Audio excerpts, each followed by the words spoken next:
Guys, welcome to the Syndicate. Welcome back to the greatest show on earth when it comes to angel investing, VC, and startups. Today, we've got a pretty interesting one planned. Oliver Mitchell, founder, investor, and all-around interesting guy that's always very interested in robotics from the looks of it. Thanks for coming today, Oliver. Thank you, Matt. I appreciate being here. So I've practiced becoming terrible at intro so that I can ask you about yourself. So just tell me. Sure. So I run a venture capital firm called Autonomy Ventures that focuses on business and industrial automation. Specifically, what that entails is robotics, remote sensing and drones, autonomous vehicles, and machine intelligence. So anywhere from warehousing robots to enhanced manufacturing to unmanned systems to AI. In my free time, I also write articles weekly that get syndicated to about 20 different publications, including RoboHub, on robotics. The cumulative audience is about 100,000 that they potentially reach. And then also we put on events quarterly here in New York under Robot Lab. And the purpose of our events is to bring together all the different stakeholders of the automation community, not just people in venture capital or technologists, but also policymakers and academics. And I really truly believe that robotics and automation should be a force for good. And the best way to do that is by widening the tent of the conversation. Zuckerberg or Elon? What camp are you in? I'm sort of in the Groucho Marx camp. So I think that I guess what you're saying is about AI, whether AI will be the death of mankind or be the the catalyst for positive good.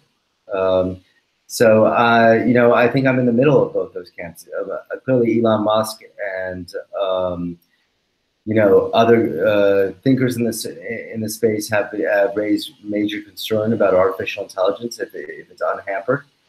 But at the same time, Musk has created AI for good, and I'm in that camp of the power and the brain trust to focus teams on utilizing technology for positive social change. And I think that's something that Zuckerberg also supports. Interesting. Tell me, how did you get into robotics? There's got to be a story because you have quite the background. Yeah, so I've been doing startups for over 20 years. And the last startup that I did in 2006 was called RobotGalaxy. And we were the first smart toy out there. We were at retail where kids got to build their own robots from over 1,000 different combinations. We had characters in a rich comic book story. So in addition to building them, they programmed them in the stores to say their name and nickname, and then they launched them to the seventh ring of Saturn. And then at home, they connected them to a virtual world. And so after RobotGalaxy, I started writing under the pseudonym of Robot Rabbi about the real robotics industry, not just toy robots. And I started to, as a member of Newark Angels, I started to invest in a number of the companies that I was writing about, including Exobionics and Novacure and Pristine. And I've had a number of exits through that. And so since 2011, I've been writing about robotics. And I've been out there speaking and educating, and I've seen the industry grow from an obscurity to really a mainstream interest of the daily press as well as the venture capital community. Why use a pseudonym? Well, I didn't really use it. It was that was a cute way of saying it. My blog's name was called Robot Rabbi. My marketing department at the time of RobotGalaxy knows that I'm Jewish, and they created a cute name. And so I ended up walking into that identity as the Robot Rabbi, but instead of writing about myself or my business, I started writing a rabbi ultimately as a teacher. And so I felt an obligation to really write about the robotics community. Why are you so passionate about robotics? Sorry. Well, I was going to say, and the impact and the social impact to mankind. So I think that latter part, I think, that when thinking about automation and thinking about robotics or mechatronics, there's not a vertical, not an industry that will not be affected. and not just in the commercial sector, but not even a community that will not be affected by automation. Clearly, smart cities, urban sprawl, food management, waste management, all these challenges of mankind, even climate change, can be positively shaped through automation. I'll give you an example. I wrote an article a few weeks back about how automation is bringing down the cost of renewable energy.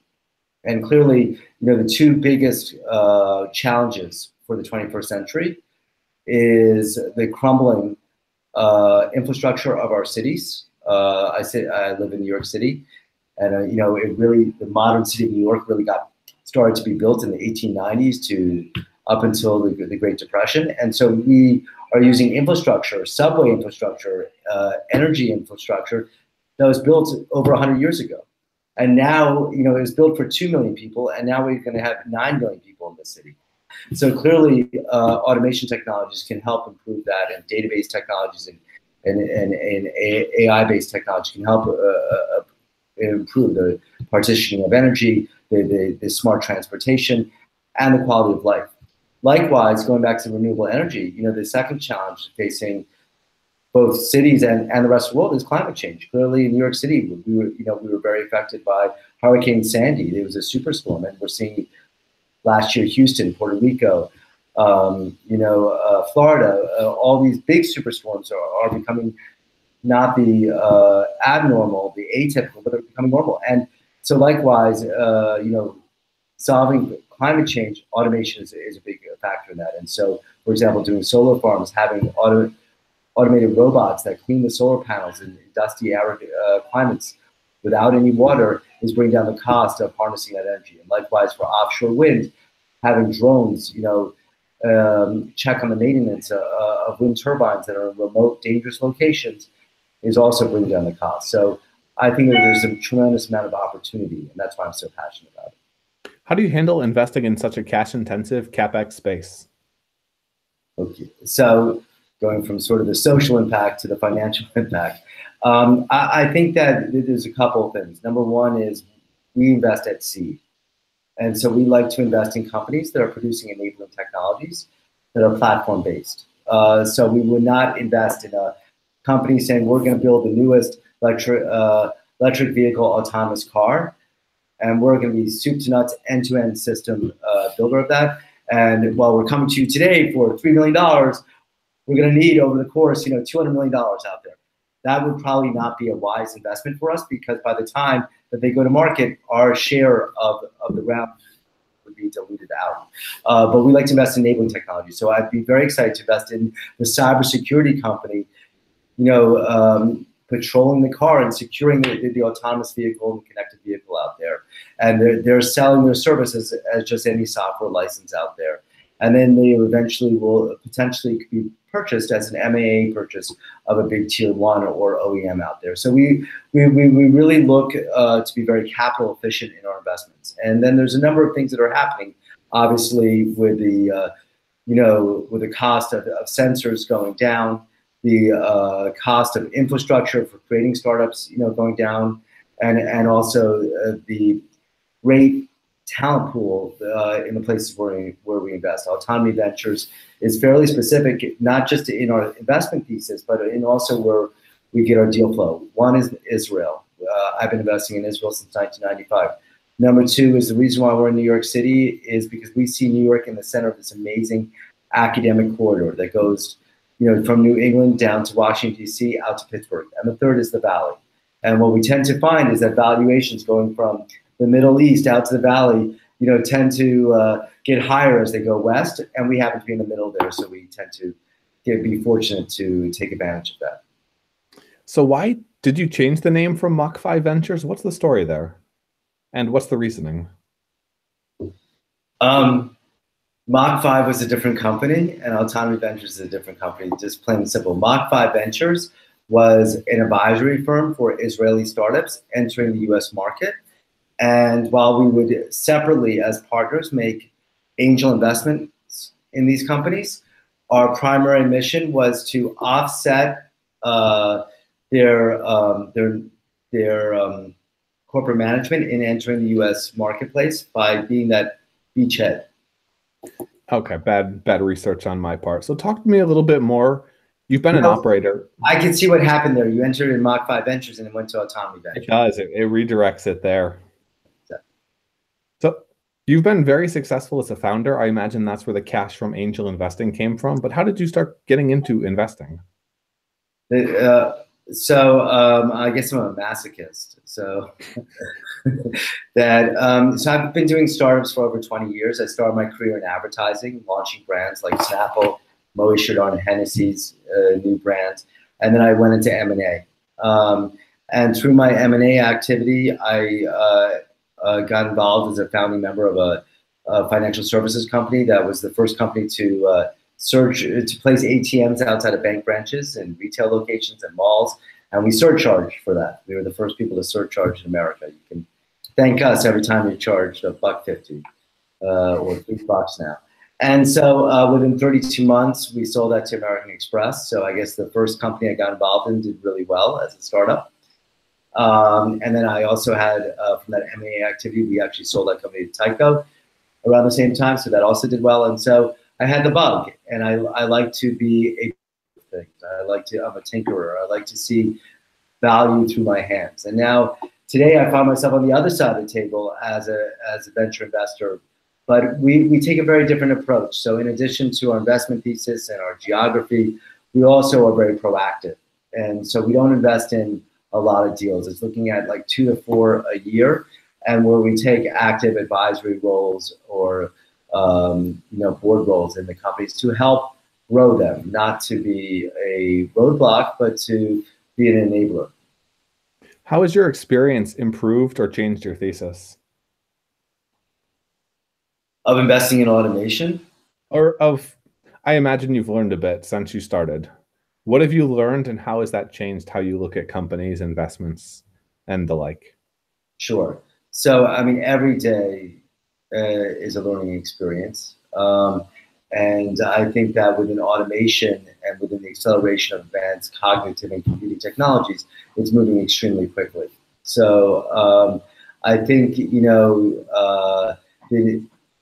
how quickly the marketplace will be populated by so many other startups that might have a different point of view that might be accomplishing the same task. I'll give you a quick example of what I mean. I was an early private investor in Exobionics. Exobionics was the first exoskeleton company in the marketplace. It came out of UC Berkeley, out of Dr. Kazmaruni's lab there. Exo originally had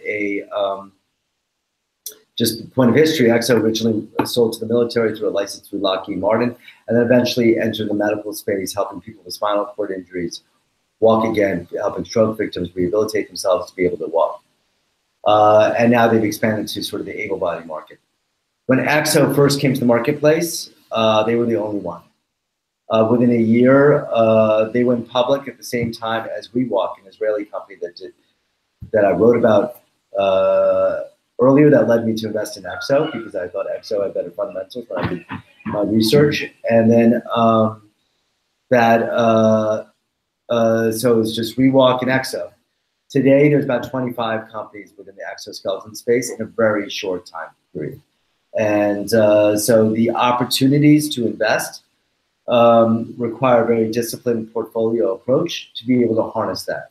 Clearly, you're not going to create a fund where you're going to have 25 exoskeleton companies. The market is only so big.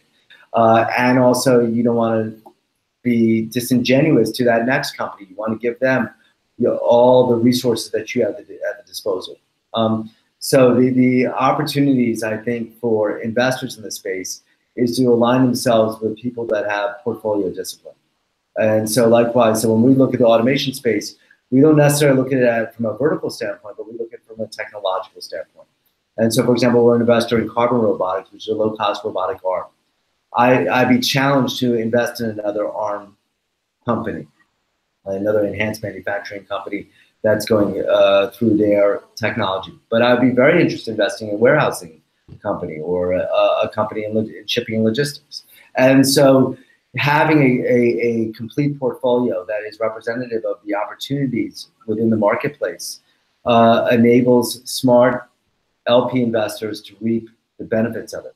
Too often, being in venture capital, you see so many private investors that have a very ad hoc approach, that get attracted by founders, get attracted by technology, but they're not thinking of their investment in the sense of a portfolio, and as a portfolio manager, and thinking about rebalancing your portfolio at certain times to get the most value out of it. So that's what I've learned, is the portfolio management aspect. I understand the portfolio side, but what do you do when that founder comes to you where it's like, holy shit? Like if Uber and Facebook walked up to you when they were Uber and Facebook, they might not be automation-based companies, but how do you know when to break the rules? Because venture really is the game of throwing away the rules when it makes sense. So I guess what you're asking is about opportunistic investing, and it Exactly. has to. So I did get approached to invest in Uber a couple of years ago, and I turned it down because the valuation was way too high. And I'm happy I did, because SoftBank, as we recapitalized all those people that did invest in it. But clearly, Howard Morgan, who knew Travis personally and invested in 2008 in Uber, that was a good opportunity. I think I strongly believe that if you are a focused, disciplined investor, that you will be able to take these opportunities and put them through the right sieve to be able to maximize the value of that investment and maximize your time. So I don't see the two as mutually exclusive. When have you done a bad job of that? Any examples?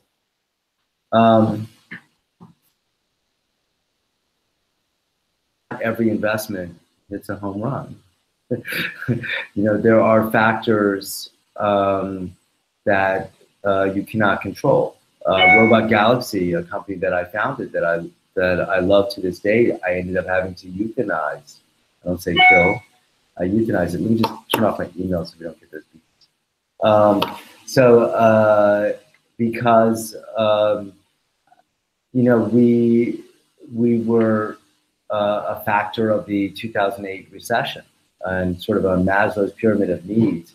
Robot toys, and go figure, fall pretty far on that list. So I thought it was right after food and shelter, but other people thought otherwise. So I think that from a portfolio management standpoint, that's an example where I had so much activity as the founder within that company that I maybe missed out on some opportunities to cash out earlier. And so the lesson learned there is, not to leave any cash on the table.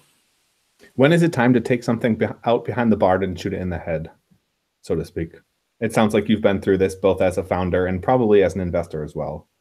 Right. So likewise, I say euthanize. I don't say slaughter like you're talking about. Put out of misery. That you have a very Wild West definition of euthanizing, right? I guess it. So whenever you're going to throw good money after bad, where you find yourself emotionally wrapped up into the company, and you know that the chances of you getting the payback on that investment are very little, and so clearly you need to stop and get some perspective. It's very easy. I think what is good about venture capital is that you don't get, you're able to most times see the forest from the trees, because you see so much and you get so cynical. But when you're inside a company, it's very difficult to see the forest from the trees. So as advisors to startup companies, we try to keep our perspective. How'd you build out your team for building the firm? I've never actually talked to a venture capitalist that's talked about the original construction, who they choose, why they chose those people, and how they built the firm and the thesis to be able to set them. I mean, you're building a business that needs to be around for quite a while. How do you get the right people on board, and how do you make sure that you don't screw the pooch before you get started? Okay. So I think it has to do with, number one, the culture that you create, the atmosphere, and people that want to wake up every day excited for what they do. I think that you also have to think about, I'm a strong believer of surrounding yourself with people smarter than you. And in my case, it's pretty easy. So there's lots to choose. You're much too humble.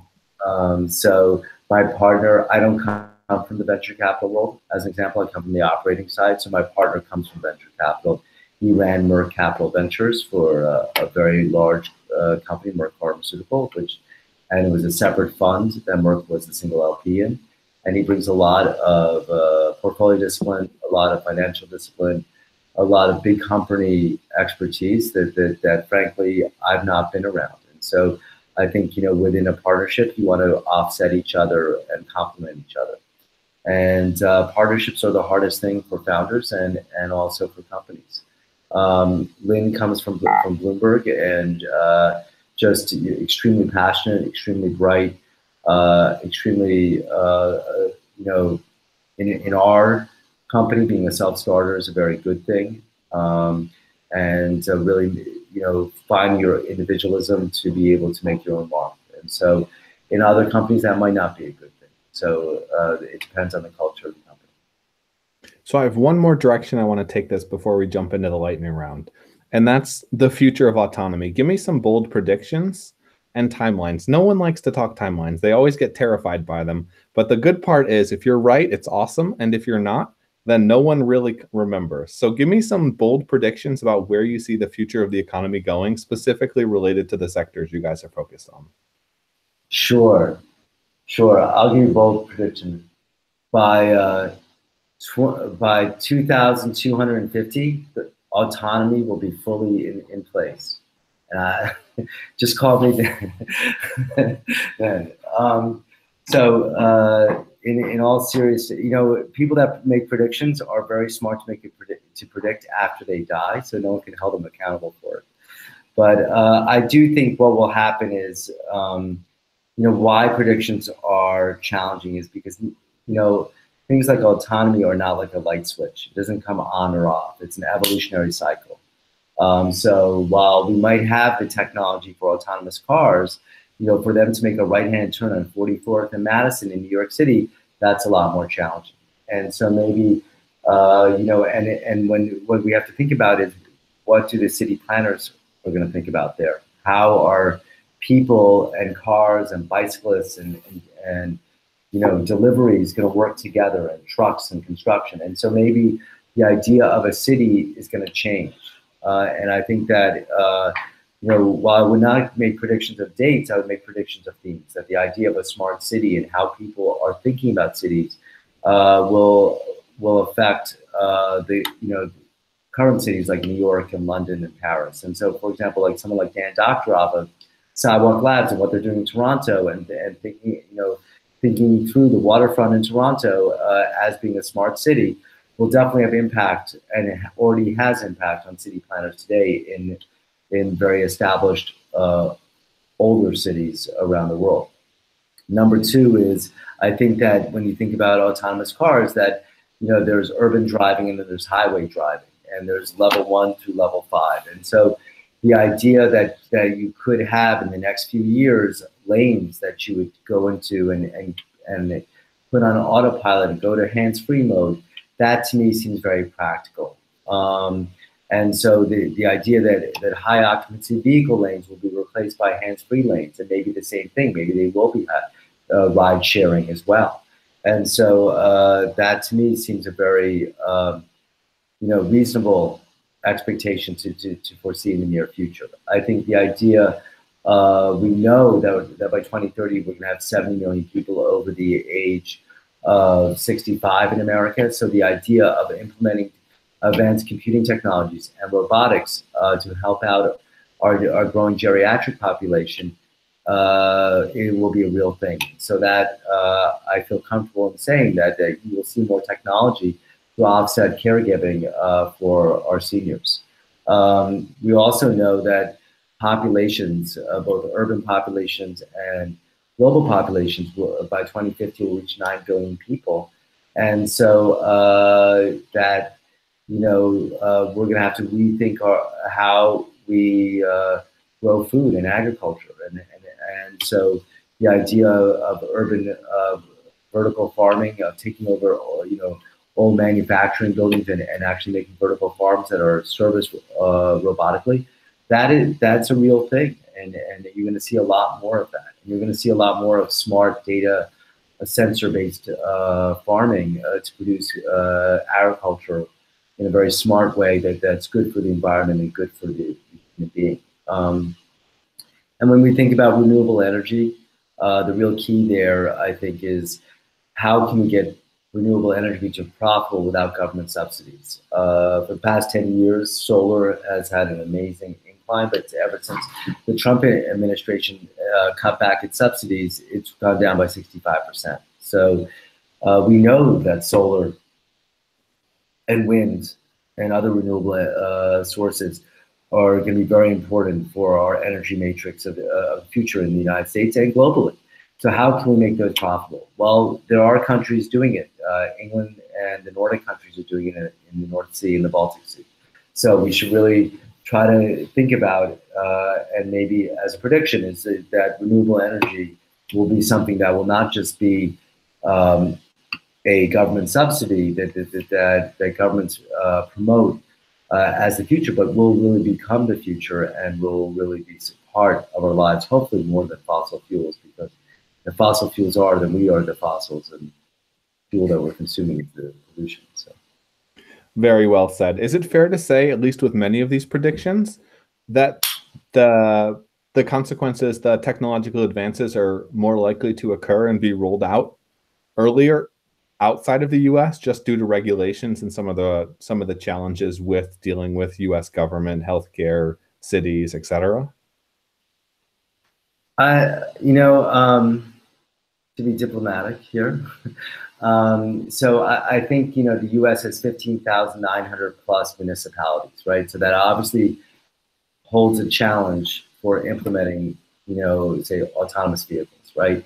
And we have 50 different licensing departments to do driver license, and so the federal government doesn't actually mandate roads, except the interstate highway system, which is relying on the state system. So we definitely have a bureaucracy here that, say, you don't have in Singapore, where you have, a short list of decision makers that goes to the premier. And so, and Singapore is a much younger country. It's only, I think, 52 years old, and so the infrastructure is younger and it's smaller.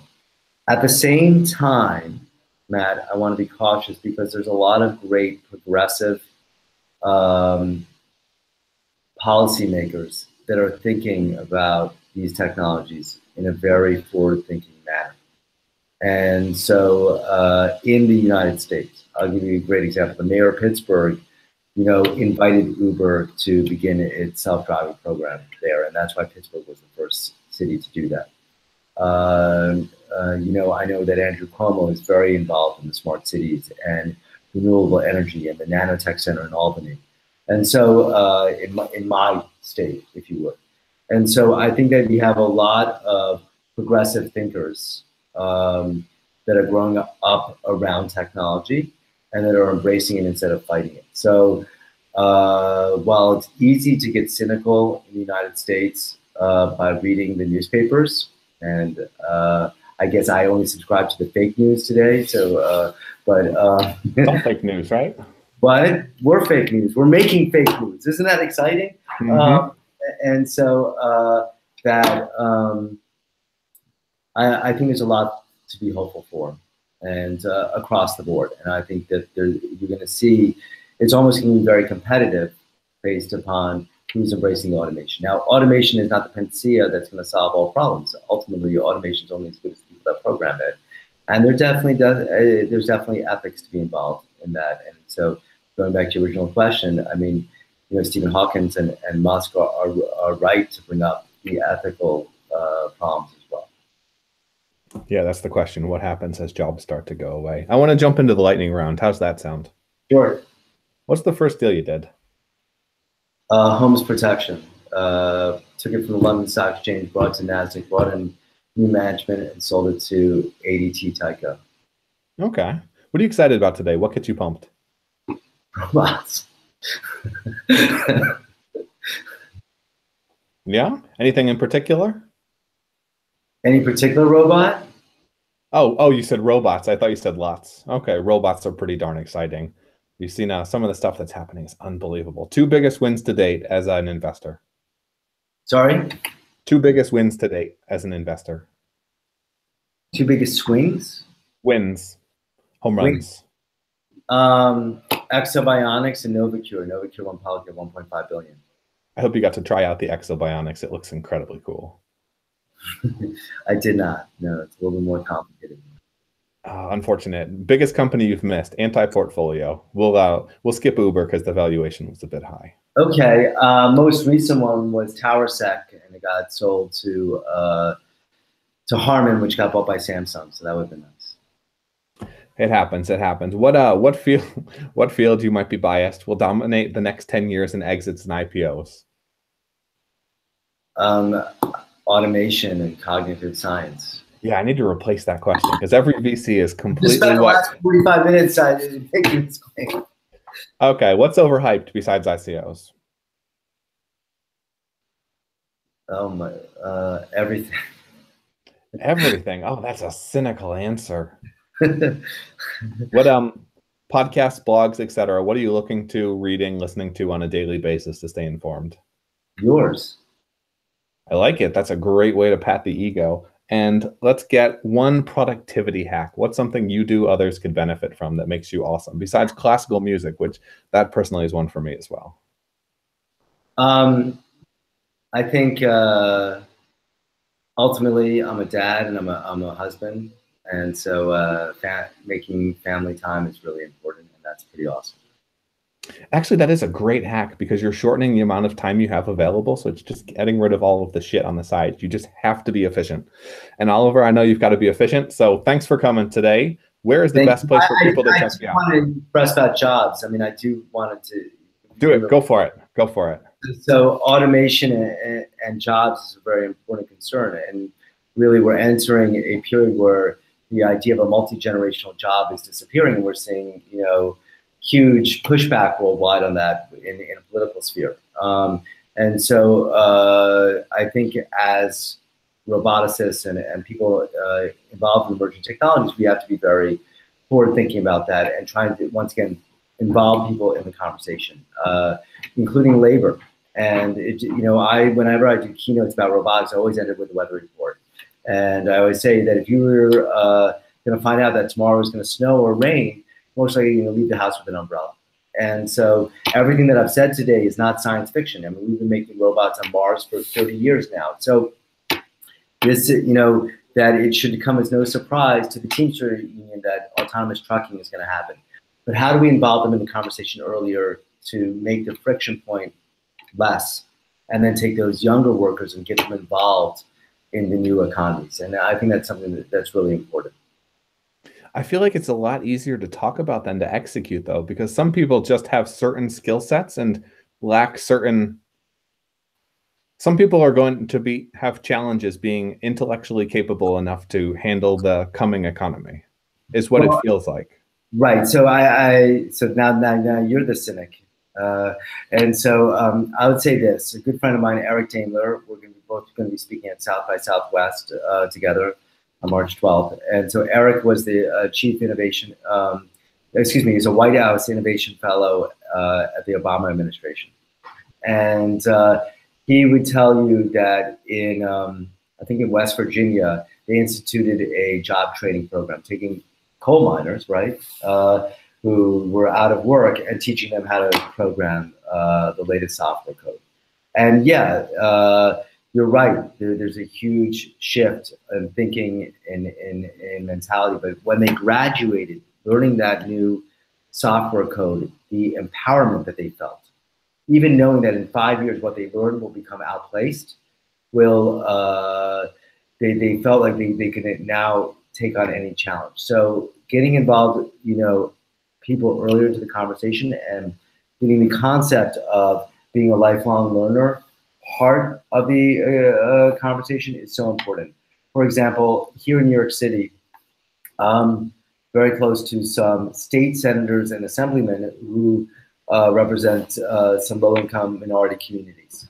And I want to involve those minority communities into technology companies not just to answer phones, but so they can learn what will be the technologies of the future. So when their kids go to college, they don't study Java from a guy who learned Java in 1980 and then graduate with a computer science degree that no one's writing this code, but they know exactly where to put their energies and the resources to.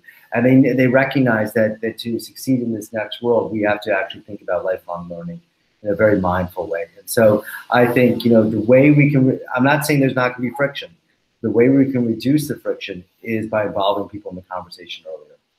I completely agree with most of that, but let's say devil's advocate. The 8-hour work week was invented when we were building cars in factories and nothing more than machines. Will we get to the point where we just start reducing that because it doesn't make sense in an economy where people are exponentially more efficient, to the point where people don't need to work or work much? Well, I think we have that already today. I think you have a time shifting today of people not working from 9 to 5, but they'll come in at 10 and they'll leave at 3, and then they'll be on their phones, from 8 to 10, and they'll be speaking to Japan. So you already have time shifting going on, and you have. I mean, reduction though, time shrinking. So like if you're doing 100. I understand the question, but I'm saying that there is already, some shift to that traditional 9 to 5, 40-hour week happening. What you're saying is, do we have to think about like,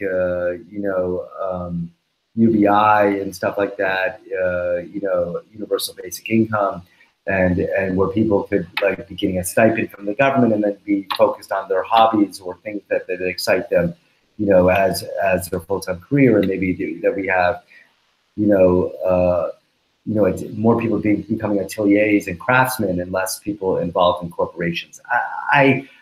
I don't think for the United States, UBI is something that could work pretty efficiently. We're just too big of a country. It'd be like a $15 trillion, add to the budget. So we have to think really smartly. I think lifelong learning is a much better thing, and I think that the ideas of skills and being applied to multiple industries. Like for example, people don't like hire logo companies anymore. They go to Fiverr, right? And so that Fiverr artist is working on not one corporate ID, but 100 corporate IDs in the same week, right? And so, or people are, in the gig economy, people are driving Ubers and they're writing the great American novel. So I think that there will definitely be a upheaval in how traditional roles will happen, but I don't think it's all going to be negative. I think there's going to be a lot of positive from it. And I think we don't even know what professions will happen. I mean, if the president of the United States is watching a webcast, which I know he is during his executive time, I would give the recommendation is that if you want to add jobs to America, let's make robots in America. Most of the robots are made in Korea, in China, in Japan, and Germany. But they're better. They're better at manufacturing. The manufacturing in the US seems silly. It seems like going backwards, and they're literally not as good at it and lazier. Well, in all fairness, I used to manufacture toys in China, so I can tell you that the impressive thing in manufacturing in Asia is that you'll go to sleep having a engineering problem, and you'll wake up with a video of how they solved that problem in your email. So yes, but that goes back to, Matt, that goes back to the curriculum that we're teaching our kids. Are we teaching our kids to become robots and adding machines? Because we're not going to succeed if that's the case, because robots are able to add and search the internet much quicker than we are. But are we teaching them to become, to use their creative abilities to add to our society? Now that's where we can really exceed. And so, and that's where mindfulness and being a lifelong learner is able to help, our citizens succeed. We have an interesting future ahead of us. Thanks for coming on today, Oliver. It's been a great blast. This was great. Thanks for your flexibility and rescheduling.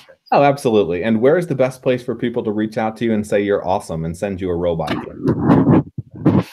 So they don't have to tell me I'm awesome, but that's always appreciated.